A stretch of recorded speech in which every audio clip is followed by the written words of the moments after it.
अभी हम पहुंचे हैं सरावगी चौक श्री श्याम मंदिर में, जहां भागवत का पाठ हो रहा है। वहीं का दृश्य हम आपको दिखाएंगे। श्री श्याम मंदिर पिलानी सरावगी चौक में भागवत का पाठ हो रहा है, उसी का दृश्य हम आपको दिखाएंगे।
देखो भैया, परमात्मा की कथा अनंत है। हरि अनंत, हरि कथा अनंत है, अनंत है। लेकिन जो मिल जाए, जितना मिल जाए उतना बहुत है। आज वैसे भी आज लेट हो गए थे, सवेरे 1 बजे कथा शुरू हुई है ना। आइए देखो, यहीं से भागवत में अक्रूर जी महाराज का प्रसंग आता है। राजा कंस ऐसा कुछ किए, धनुष यज्ञ का एक बहाना था, और यहाँ से अक्रूर जी को भेजते हैं, बोले अक्रूर तुम जाओ और जाकर के कृष्ण और बलराम को लेकर के आओ। बोलना तुम्हारे मामा ने धनुष यज्ञ रखा है, उसमें आपको चलना है। अब अक्रूर जी मन में सोचने लगे कि मैं नहीं जाऊंगा, ये दुष्ट कंस मुझे मार देगा। क्या करूं? अरे मेरा जाना ही ठीक है। अक्रूर जी चल दिए, रथ में बैठ गए, गोकुल के लिए जा रहे हैं, कृष्ण और बलराम को लेने के लिए। गोधूली बेला के समय पहुंच गए गोकुल। गोधूली बेला का समय है और कृष्ण और बलराम दोनों भाई महल के बाहर खड़े थे। जैसे अक्रूर जी को देखे, कृष्ण और बलराम दोनों भाई दौड़ पड़े और जाकर के चाचा श्री को प्रणाम किए। अक्रूर जी कृष्ण और बलराम दोनों भाइयों को अपने हृदय से लगा लिए, छाती से लगा लिए। जैसे तैसे करके महल के अंदर ले गए। गोप गोपियां, ब्रजवासी, मैया, बाबा सभी इकट्ठा हुए, सारी सूचना दिए। अक्रूर जी भगवान को सारी सारी बातें बता दी, मैं क्यों आया हूं। भगवान कहते हैं चाचा श्री मैया को, बाबा को ये बात मत बताना, और हम आपके साथ में मथुरा जरूर चलेंगे मामा, कंस की धनुष यज्ञ में जरूर चलेंगे। प्रातः काल पूरी ब्रजमंडल में आवाज फैल गई, एक परदेसी आया है, एक परदेसी आया है। और गोपियां सभी इकट्ठा हो गई, नहीं हम लाला को मथुरा नहीं जाने देंगे, लाला वृंदावन गोकुल छोड़ करके नहीं जाएगा, मथुरा नहीं जाएगा। लेकिन जैसे तैसे समझाए, राजी किए, और अक्रूर जी रथ में कृष्ण और बलराम दोनों भाइयों को बैठा करके मथुरा के लिए रथ रवाना कर। रथ मथुरा यमुना के किनारे पहुंचा, रथ से उतर गए अक्रूर जी और यमुना जी में स्नान किए। स्नान करने के लिए जब गए, यमुना जी में डुबकी लगाए, और जैसे अक्रूर जी महाराज यमुना महारानी में डुबकी लगाए कि मेरो कन्हैया चतुर्भुज नारायण का रूप अक्रूर जी को जल के अंदर दिखा दिया। अक्रूर जी जल से निकल करके बाहर आए और कृष्ण के चरणों में सिर रख करके प्रणाम किए। बोले गोपाल, मुझे विश्वास आ गया, आप कंस का उद्धार अवश्य करोगे, मुझे विश्वास हो गया इस बात से। यहीं से अक्रूर जी तो पधार जाते हैं अपनी कुटिया के लिए। अब कृष्ण और बलराम दोनों भाई मथुरा में प्रवेश करते हैं, मथुरा में प्रवेश कर रहे हैं। लेकिन मथुरा में राजा कंस का आदेश है, कोई भी कृष्ण और बलराम का स्वागत नहीं करेगा, उनका कोई सम्मान नहीं करेगा। आज मेरा कन्हैया मथुरा में प्रवेश किया। जैसे कृष्ण मथुरा में प्रवेश कर रहे हैं, गोपियां परिवासियां सब साथ में हैं। श्री कृष्ण की उम्र हो गई 11 वर्ष 55 दिन। 11 वर्ष 55 दिन का श्री कृष्ण 16 साल के जैसा दिखाई देता है। कंस का आदेश से कोई भी कृष्ण और बलराम का स्वागत नहीं करेगा, उनका सम्मान नहीं करेगा। लेकिन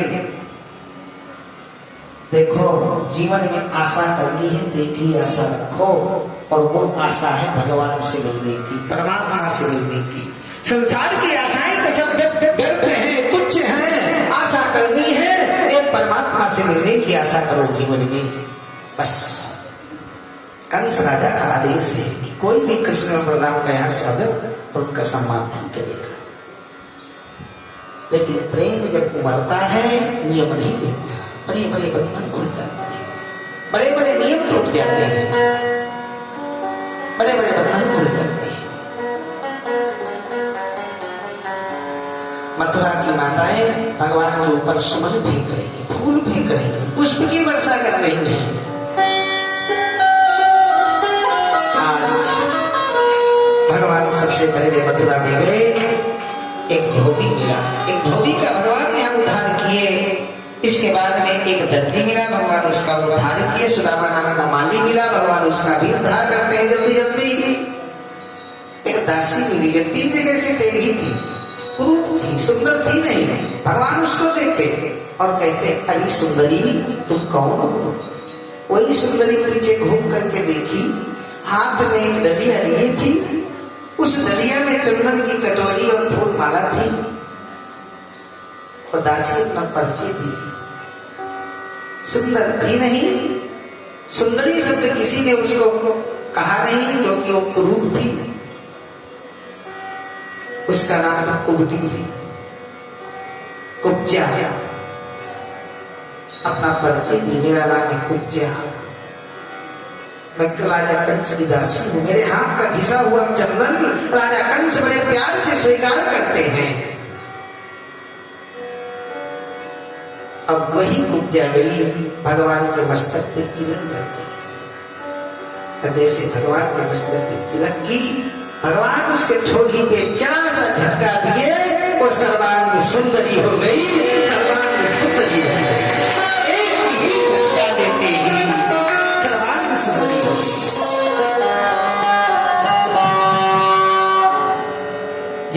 परमात्मा आगे की यात्रा प्रस्थान किए।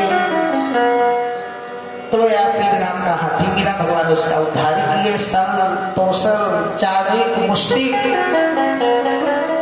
आदि बड़े बड़े वीर मिले, भगवान ने सबका उद्धार किए। और यही से मेरा कन्हैया ऊपर नजर डाल करके देखे तो ऊंचे मंच में मामा कंस बैठे हैं। भगवान यहीं से एक ऐसी छलांग लगाए और सीधे पहुंच गए मामा कंस के पास और जाकर के मामा कंस के बालों को पकड़ लिए और बालों को पकड़ करके कंस कहता है, कृष्ण छोड़ छोड़ छोड़। कहीं ढाल उठाए, कहीं तलवार उठाए, अपने बचने का पैतरा। कन्हैया कहता है, मामा श्री इन्हीं हाथों से तुमने मेरी माता देवकी के बाल पकड़े थे ना? बाल पकड़ने में क्या मजा आता है? तो अपनी आंखों को खोल करके अच्छी तरह से आप देख लेना, मैं भगवान हूँ, मैं भगवान हूँ और आज तुम्हें मुक्ति दूंगा। लाखों नरनारी मथुरा में सब टकटकी लगा करके देख रहे हैं। एक नन्हा सा बालक एक वीर को, एक अतीरथ को, एक दिग्गज को कह रहा है, मैं भगवान हूँ और आज तुम्हें मुक्ति दूंगा। सब लोग अपने अपने आंखों की पलकों को पकड़ करके रखे हैं, न जाने कब मुक्ति दे दे। अरे मेरा कन्हैया बोतल का दूध नहीं पिया, अपनी माँ यशोदा का दूध पिया है और माँ के दूध में वो ताकत होती है कि कंस जैसे वीर, कंस जैसे योद्धा को भी ललकार सकता है। बोतल के दूध में ताकत नहीं है, माँ के दूध में ताकत है। और उसी बच्चे में ईश्वर संस्कार आते हैं जो अपनी माँ का दूध पीता है। वही बेटा माँ बाप की सेवा करता है, जब माँ बाप बेटी की सेवा अपने हाथों से करते हैं। मेरा कन्हैया यशोदा माँ का दूध पिया है। कंस जैसे योद्धा को भी ललकार रहा है। भगवान कहते मामा, मामा श्री आज तुम बड़े भाग्यशाली हो। क्या अंतिम समय आज मैं तुम्हारे आंखों के सामने खड़ा हूं, अपनी आंखों को खोल करके देख लो, मैं भगवान हूं और आज तुम्हें मुक्ति दूंगा, आज तुम्हें मुक्ति दूंगा। भगवान कहते मामा बड़े भाग्यशाली हो, बड़े भाग्यशाली, मैं तुम्हें मोक्ष दूंगा। जीवन भर हम प्रयास करते हैं कभी तो भगवान का दर्शन हो जाए। जीवन भर हम प्रयास करते हैं, कोई भी मंदिर देवस्थान नहीं छोड़ते, दौड़ते दौड़ते माथा काला हो जाता है, घुटने छिल जाते हैं और फिर भी कभी भगवान का दर्शन नहीं हो पाता। आज भगवान कहते मामा बड़े भाग्यशाली, अंतिम समय में तुम्हारे आंखों के सामने खड़ा, अपनी आंखों को खोल करके देखो, मैं तुम्हें मुक्ति दूंगा, आज मैं तुम्हें मुक्ति दूंगा। और थोड़ी ही देर के बाद में मेरा कन्हैया मामा कंस के बालों को पकड़ करके और महल की जो सीढ़ियां है ना, उन सीढ़ियों में लेकर के सीधे पटक दिए।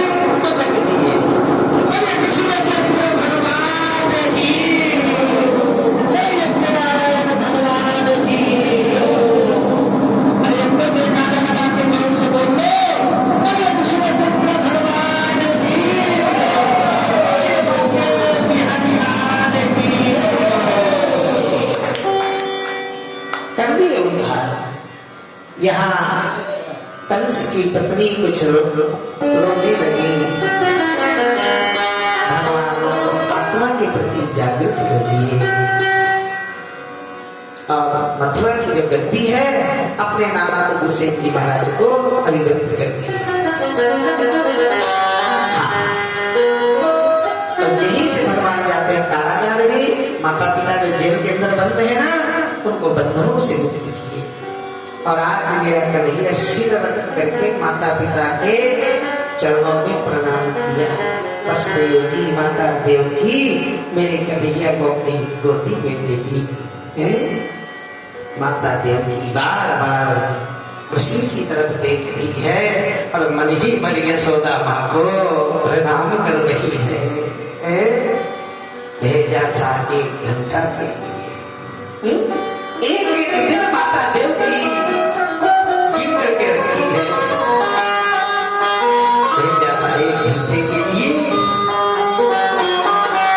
और आज कितने दिनों के बाद 11 वर्ष 17वां दिन चल रहा है और 11 वर्ष 17वां दिन 17 दिन का होकर के कृष्ण आज आया है मेरे पास।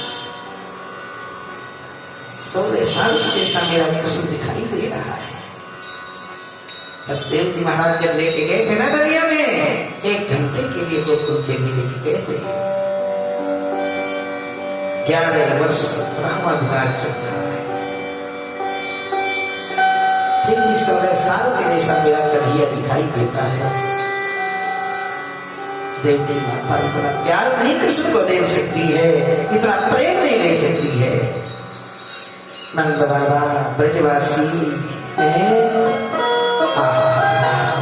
मंगलमय प्रसंग है।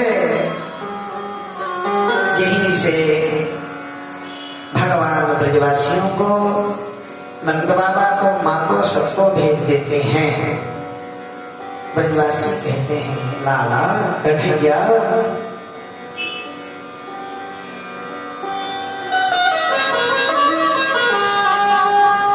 तो हमारे साथ वृंदावन नहीं चलेगा, वृंदावन नहीं चलोगे लाला? भगवान कहते हैं भैया कुछ काम अभी ऐसे हैं तो यहाँ मुझे मथुरा की पूरा करना है, आप लोग चलो, मैं फिर आ जाऊंगा। जैसे भगवान ये शब्द कहे, बाबा का, मैया का, ब्रजवासियों का हृदय फट रहा है।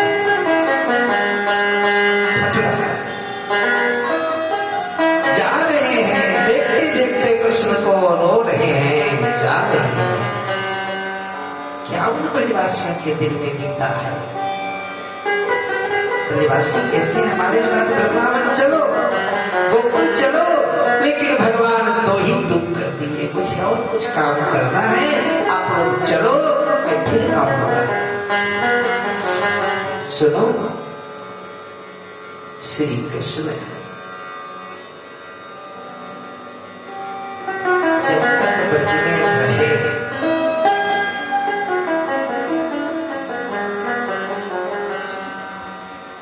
इतना तपस्वी जीवन जिए जो देखने के योग्य है, देखने के लायक है। इतना तपस्वी जीवन श्री कृष्ण 11 वर्ष 54 दिन तक ब्रज में रहे और जब तक ब्रज में रहे भगवान अपने पैरों में कहीं जूते और चप्पल नहीं पहने।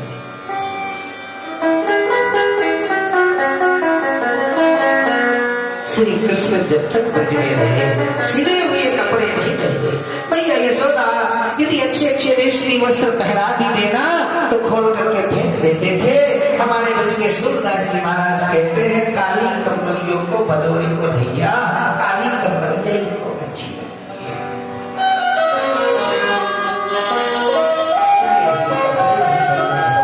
अपने केश नहीं कटाए क्योंकि भगवान का संकल्प है जब तक मैं ब्रजवासियों को संकट से मुक्त नहीं कर दूंगा तब तक ये सब मैं नहीं करूंगा, तब तक ये सब भगवान का संकल्प है।